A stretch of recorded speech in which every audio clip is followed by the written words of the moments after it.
माझे नाव शिवाज. पूर्ण सांग. हां. शिवाज शरद पिंगळे.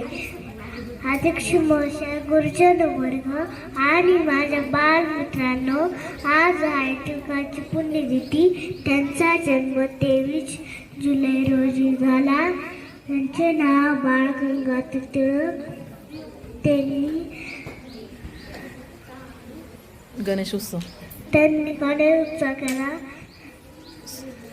शिवजयंती सुरू केली.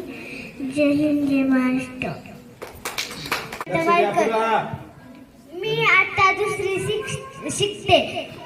अध्यक्ष महाशय, आदरणीय गुरुजन वर्ग आणि माझ्या बालमित्रांनो, आज आपण येथे टिळक पुण्यतिथी निमित्त जमलो आहोत. टिळकांचे पूर्ण नाव बाळ गंगाधर टिळक असे होते. त्यांचा जन्म 23 जुलै 1856 रोजी झाला. ते खूप हुशार होते. टिळक हे भारतीय क्षत्रिय चळवळीचे पहिले नेता होते. एवढे बोलून मी माझी भाषण संपवते. जय हिंद, जय महाराष्ट्र.